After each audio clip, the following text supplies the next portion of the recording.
Hey, it's me, MLB. This is chapter 79 of Touched. This one is titled Exciting News. Later that night, you hopped into bed with Hawks, cuddling up under his wings as you drifted off to sleep. It was lovely to be back in your own bed, and you felt extra relaxed since you knew that Brian was keeping watch over Hiyoko. 1:15 a.m, Brian pranced into the room and gently woke you. "Time for a feetsy poos for Nuggy Bundle," he whispered. "A what for a what?" you chuckled internally as you groggily got up and wandered into Hyoko's room. You set yourself up and started feeding as Brian came totting in with hot drinks and some biscuits. "Thanks, Bri," you mumbled gratefully. "Any time, sweetums," he whispered as he flitted back out to go and do something else. You fed Hiyoko, then gave him a short cuddle before Brian came in and took him. "You go on back and have a little sleep with your gorgeous hubby, and I'll put Nug Nug back to sleep after I change his nappy," Brian said as he cuddled a sleepy little baby Hiyoko in arms. You nodded and headed out of the room, making your way back to bed. 3:30 a.m, Brian was back in to wake you again, and you dragged your sorry ass out into Hiyoko's room again. As you sat down, you saw a little note stuck to the table beside the rocking chair. "You are a queen. Own your throne," it read. You giggled to yourself. That's such a Brian thing to write, you thought.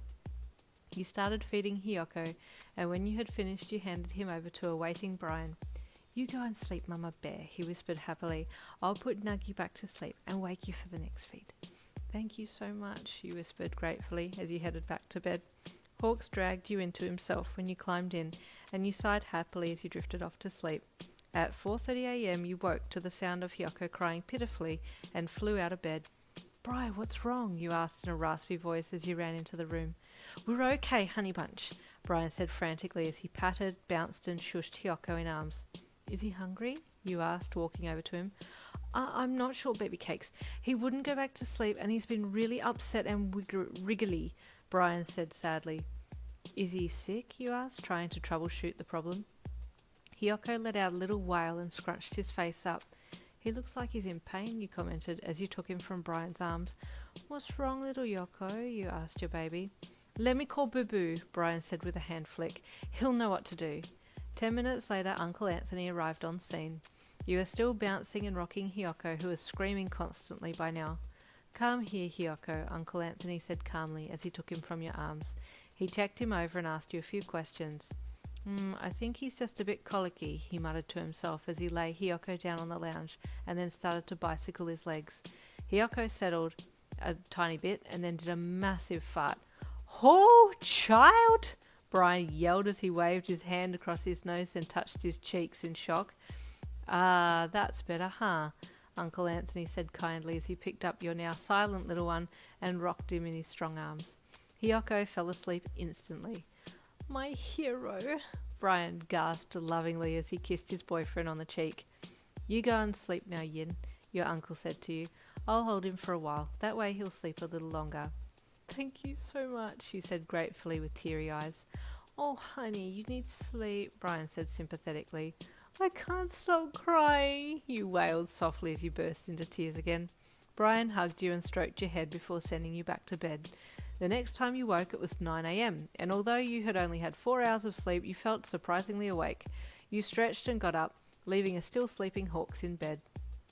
Brian smiled when you walked out into the lounge area. "How's Mumsy?" he asked as you plopped down next to him on the lounge. "Pretty good, actually. How's Hiyoko?" you asked, looking around. "He and Boo Boo are fast asleep in the rocking chair," Brian said as he hopped up and beckoned you to follow him to peek into Hiyoko's room. You looked in and saw your little baby snuggled up on Uncle Anthony's broad chest, both of them snoozing soundly. Such a beautiful sight made you clutch your chest and with a pained expression of love as you gazed upon the sleeping pair. You heard a soft sniff from beside you and looked across to see Brian wiping a tear from his eye. "Aw," you thought as you pulled him in for a hug, smiling as he rapidly fanned his face. Both of you backed away softly and then headed to the kitchen to make breakfast while talking about how sweet Uncle Anthony was. Another few minutes later you heard little Hiyoko cry for food and you had a letdown. "Oh, God," you gasped as you felt the milk rush to your boobs. "That feels so weird." You clutched them as you walked to Hiyoko's room. Uncle Anthony opened an eye as you approached, and he looked down at Hiyoko, who was starting to stir on his chest. "Thank you, Uncle Anthony," you whispered as you took Hiyoko. He nodded with a lopsided, groggy smile, his hair all sticking up on one side as he hopped up out of the rocking chair and left the room for you to feed in peace and quiet. The next few weeks were a steep learning curve for you and Hawks. Sleep deprivation, loneliness and hormones didn't make it easy for you, and Hawks copped the brunt of a lot of your depressive outbursts. He did try his best to help and give you the love and support you needed. Deep down you felt bad for lashing out at him like that, and you would apologise profusely after you'd calmed down. Uncle Anthony became the go-to whenever you had a baby-related question, and there were multiple times that he and Brian would stay over to help with night feeds. One day Brian called to say he was popping over for a little visit, and he sounded very excited. He rap-a-tap-tapped on the front door when he arrived, and you opened it expectantly. "Hi, Bri," you said happily. Babes, oh my God, okay, so," he said as he sashayed past you and flicked his hands around, squealing and dancing on the spot. "What is it, Bri?" you asked with a giggle as you followed him back to the lounge with Hiyoko in arms. "I'm getting a baby," he blurted out excitedly. "You're what?" you gasped excitedly. "A baby," he screamed, doing jazz hands either side of his head. "A miniature French bulldog." "Oh, a puppy," you said with a laugh. No, babes, a baby, my baby," he corrected. "Oh, of course, sorry, Bri," you said apologetically. "Do you have pictures? When are you picking him up?" "I get him next week," Brian said excitedly, still jumping up and down on the spot. "I don't have pictures, but I will bring him over right away." "I'd love to meet him," you said with a smile. "Oh, honey, you'll be the first to meet him," Brian said excitedly as he reached out and took Hiyoko from your arms. "You're getting a baby brother, my little nug-nug," Brian squealed, kissing Hiyoko all over his chubby cheeks. "Oh, God, you're so edible," he mumbled lovingly to your baby, and you swelled with pride.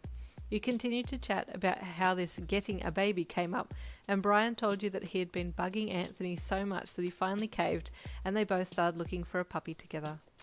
And there ends chapter 79. Stay tuned for chapter 80.